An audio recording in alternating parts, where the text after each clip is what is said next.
Ayo, alhamdulillahirabbil alamin wassalatu wassalamu ala asrofil anbiya wal mursalin wa ala alihi washabihi ajmain amma ba'du. Aja kaget tak boleh ya. Para pemirsa dimanapun berada, assalamualaikum warahmatullahi wabarakatuh. Sugeng rahayu semua.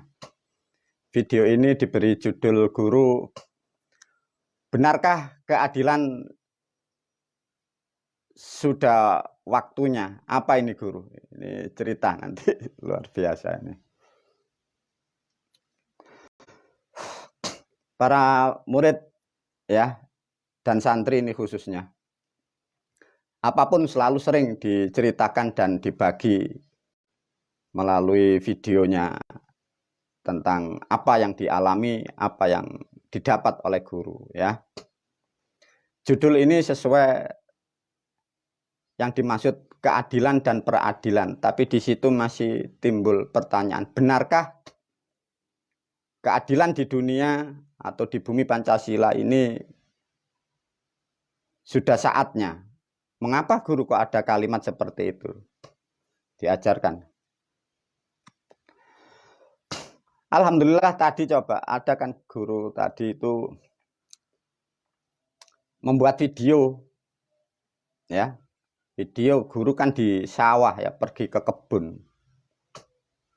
Enak-enak di rumah kan, dan kan bolak-balik ya. Bolak-balik enak di sawah, repot sama Bapak Tuhan. Ada yang datang. Ya mungkin bangsa manusia barangkali Anda mengatakan itu malaikat. Tapi tidak tahu yang sering datang itu. Bahasanya ya, ini bahasa mewakili bangsa alam malaikat. Sana pergi ke tempat biasanya. Malaikat itu jarang ngerti kayak bahasa itu, sawah, rumah itu malaikat tidak kenal. Jadi kayak seperti bahasa keadaan gitu loh. Bahasa Jawa nih ini. Wis biasa merono nah begitu. Jadi bangsa malaikat itu tidak ngerti ya, lemari TV itu tidak ngerti nanti. Ya. Nah, pada siang tadi ada sesuatu keadaan di tempat sawah, di kebun guru memang sangat nyaman ya, tidak seperti biasanya. Akhirnya terbesit, ada apa ya kok seperti ini? Tahu enggak tahu ya. Ada satu gambaran ya, atau yang ditangkap atau yang diterima guru. Ini repot ya para pemirsa. Tapi semua sudah aku sampaikan kepada murid dan santri melalui video. Untuk nanti menjadi benar atau tidak, guru pun tidak akan pernah bertanggung jawab, atau guru tidak bisa memastikan, karena apa yang dilakukan guru adalah sesuai yang didapat. Apa yang didapat tadi siang guru? Ada sesuatu kekuatan yang sangat halus. Ada bahasa begini para santri ya, ini juga informasi khususnya murid santri sepuh juga ya. Ini guru mewakili bahasa langit ya. Jadi langit bahasanya bukan bahasa Jawa ya. Jadi gini. Wis ngger bangsamu lang adilono lah, coba. Gak takut tak guru ini coba. Bahasa Indonesia gimana? Wahai hambaku, bangsa dan negaramu segera diadili. Ya, coba kan repot kan ini nanti. Kan repot ini nanti. Mungkin kita ya barangkali ya, apa yang sudah dijanjikan leluhur dulu atau yang dijanjikan kitab ini nanti akan terjadi benar atau tidak, tak ngerti ya. Tadi siang itu loh begitu. Nah, yang jadi pertanyaan para pemirsa, para santri ya. Makanya kan repot ya kalau kenal Bapak Tuhan. Nah, repotnya gimana? Dulu sampai kemarin video guru sudah.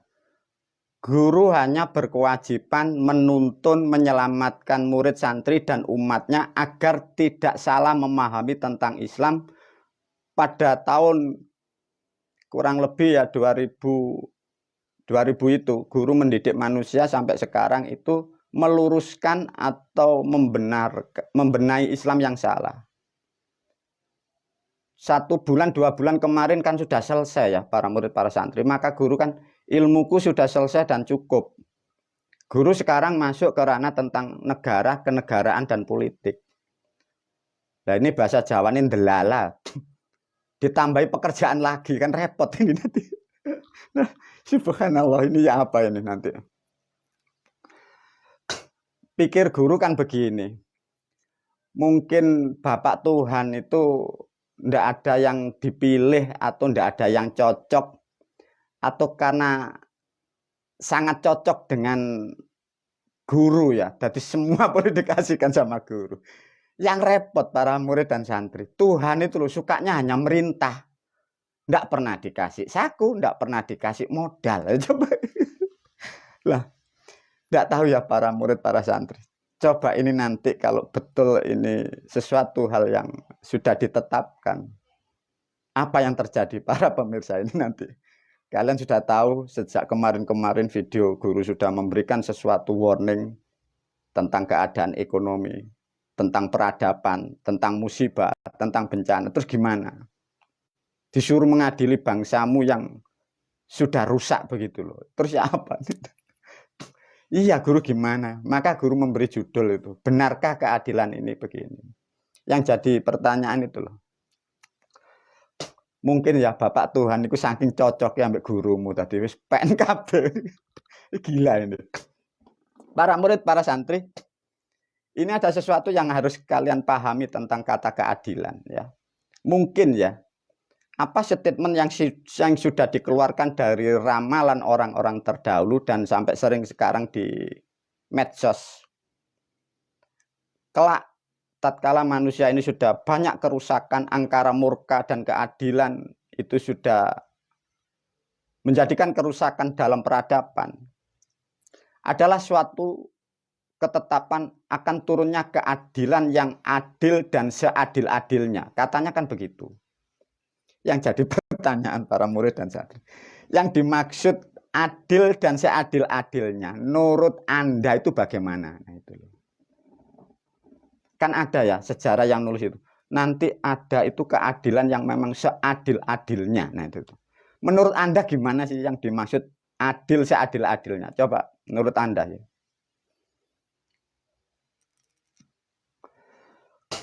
Kadang manusia, Anda para pemirsa, tatkala Anda dalam terjepit, Anda dalam kesusahan, Anda dikalahkan orang lain, kadang Anda merasa terzolimi atau tidak mendapatkan keadilan. Sehingga kalian kadang berharap mendapat dan menginginkan keadilan. Apakah benar kalau keadilan itu diturunkan dan Anda diberi keadilan seadil-adilnya, apakah keadilan itu sesuai apa yang Anda harapkan? Karena itu keadilan seadil-adilnya. Iya guru gimana? Maka jangan berhayal yang sulit-sulit ya. Jangan berhayal yang bukan. Kalian belum tahu yang dimaksud keadilan seadil-adilnya. Guru sering berbicara ya, wa may ya'mal misqala dzarratin khairan yara wa may ya'mal misqala dzarratin syarran yara. Itu di situ itu nanti. Nanti diajarkan sedikit ya. Nah, setelah diberi apa itu ya? Perintah atau nasihat atau apa enggak ngerti oleh Bapak Tuhan.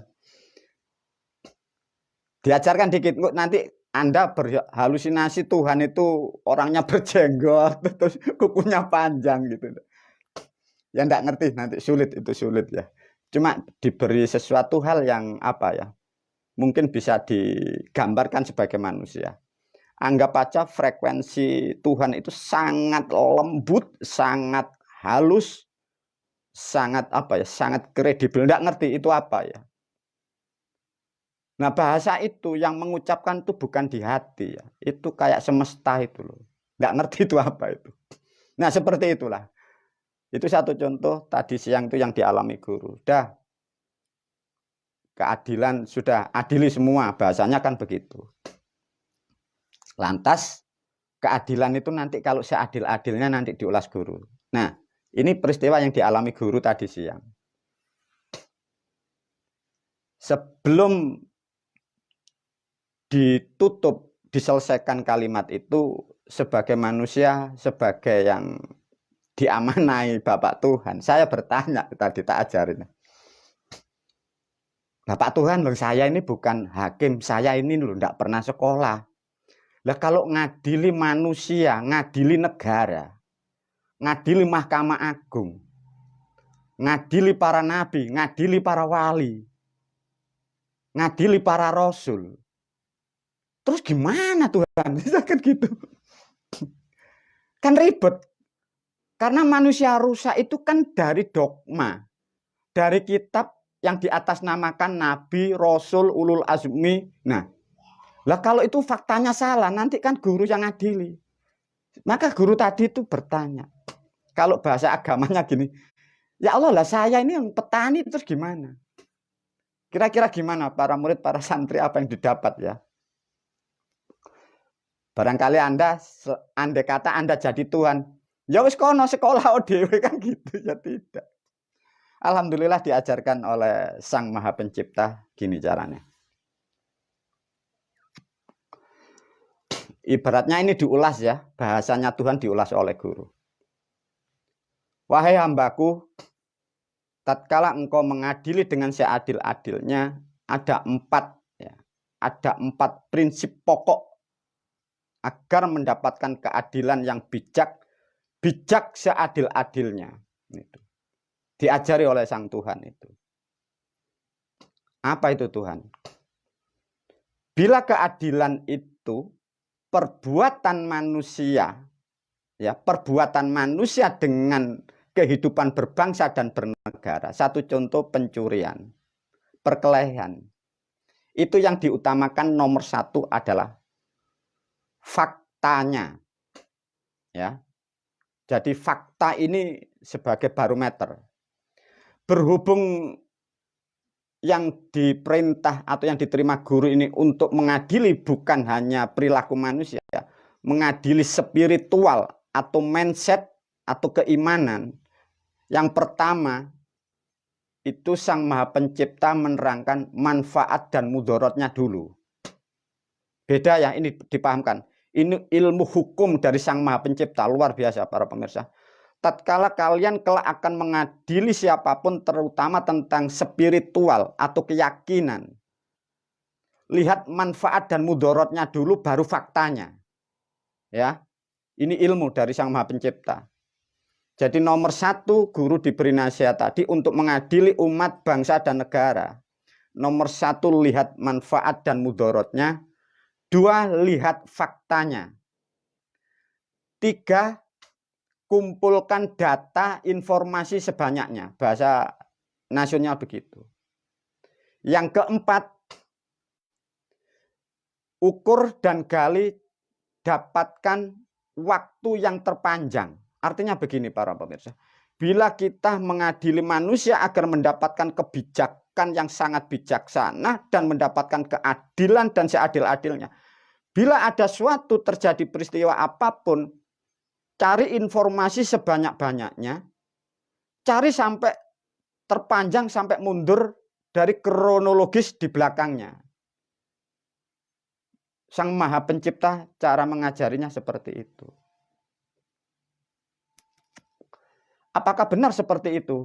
Bila kalian tidak percaya apa yang sudah disampaikan guru-guru di video yang lain, coba kalau ini nanti guru akan mengadili bangsa manusia, terutama tentang agama dan bangsa dan negaramu dan perilaku orang-orang yang mengaku ulama dan yang mengaku umarok, itu kalau nanti diadili sejak mulai tahun 2023 Masehi, itu mundur sampai 600 tahun. Yang salah berapa manusia?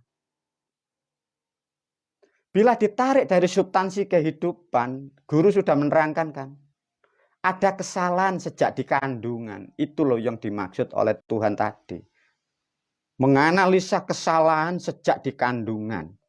Sejak di kandungan sudah dimantrai, didoakan seperti Nabi Yusuf, seperti orang Arab. Di kandungan, kata anak-anak, sudah diru'yah. Lah kesalahan sejarah sudah 600 tahun. Lah itu disuruh ngadili, di situ disuruh meluruskan. Kira-kira yang benar ada berapa? Para pemirsa, nah itu loh. Wah. Dengan adanya peristiwa tadi apa? Para murid, para santri, guru berpikir lagi. Setelah dididik, guru diberi nasihat, diberi konsep namanya keadilan, sang maha adil, sang ratu adil itu. Saya berpikir, tatkala kewajiban pertama ilmu sudah aku sampaikan dan sudah aku tuliskan dan sudah aku ajarkan kepada kalian, guru diberi pekerjaan tanggung jawab yang kedua untuk mengadili manusia. Apa yang jadi pertanyaan guru? Sejak tahun 2000 sampai tahun 2029 Masehi. Guru dulu diperintah bahasanya ya, dapat amanah, dapat mandat. Disuruh menegakkan Islam. Sudah dimusuhi negara sampai di backlist dari Kejaksaan Negara Kesatuan Republik Indonesia dikecam aliran sesat. Itu negara. Seluruh Jawa Timur yang bergerombol mengaku majelis ulama itu mengklaim bahwa aku gurumu sesat. Lah ini nanti terus gimana? Maka guru tadi batin ini berkomunikasi dengan batinnya sendiri. Diperintahkan menegakkan Islam, sudah berpapasan dan sudah bersinggungan dengan anak-anaknya Dajjal. Ya. Jadi pada tahun 2009 Masehi, para murid, para santri, dan juga para pemirsa, gurumu sempat berpapasan dengan anak-anaknya Dajjal. Itu anak cabang. Gitu ya. Nah ini nanti kalau mengadili, kira-kira tidak ketemu induknya nanti. Maka tahun 2009 itu, bila ditarik sejarah atau dari aspek hukum, tatkala guru dituduh ya, guru dituduh itu aliran sesat, itu tak satu pun guru ditanyai dari orang-orang seperti itu. Jadi mereka itu bergerombol rapat sendiri. Nah, coba gendeng. Akhirnya membuat keputusan sendiri, distempelkan di kejaksaan. Nah, coba.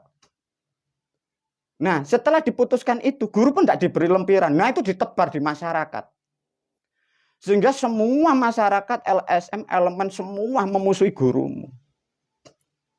Nah, karakter anak cabang Dajjal itu seperti itu. Sampai sekarang belum ketemu itu. Man ditunggu sampai guru. Kalau tahun 2009 guru menyampaikan untuk mengajarkan, menegakkan tentang ilmu Islam, ini sudah bersentuhan, bersinggungan. Belum bertemu, bersinggungan, Pak.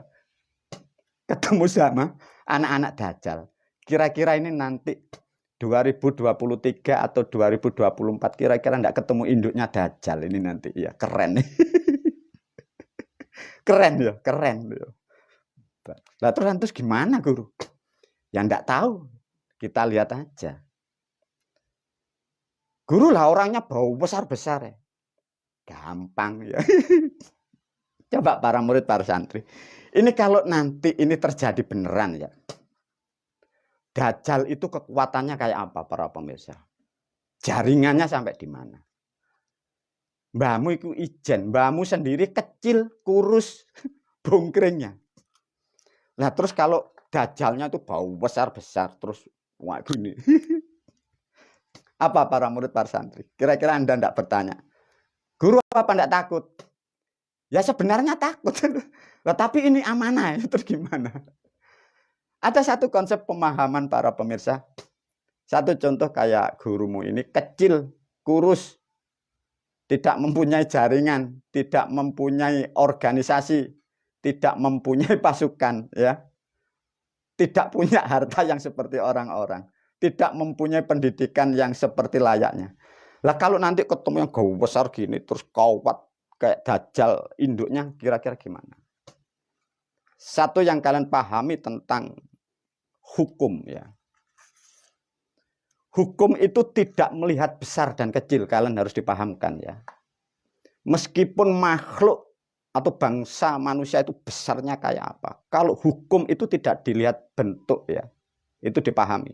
Satu contoh, kalau ditinjau ya, Anggap aja gurumu, mbahmu ditemukan makhluk bau besar kayak gitu. Meskipun dia besar sebesar itu, karena itu disebut dajjal, ya. Itu pasti bodoh.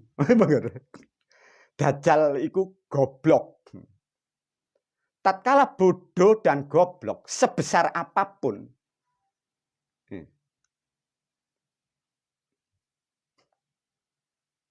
mengapa guru? Apapun manusia atau bangsa itu sebesar apapun, tatkala di situ ada kebodohan, dia akan sirna dan tumbang. Tapi dia tidak tahu ya, kalau toh memang ini rahmat atau amanah dari Sang Maha Pencipta, ya coba nanti kita lihat ya. Nah, tapi nanti dilihat aja ya, barangkali atau kelihatannya ya. Kalau terjadi nanti tinggal pilih nanti ya. Bapak-bapak dajjal di sana itu nanti tinggal bisa diatur enggak, kalau tidak nanti biar tak telani mentah-mentah nanti. Masa guru ya udah urusan guru itu nanti. Mbak lo sampai lu orangnya kurus, udah biarin kurus. Lantas gimana para murid, para santri kalau ini betul terjadi? Satu contoh ya.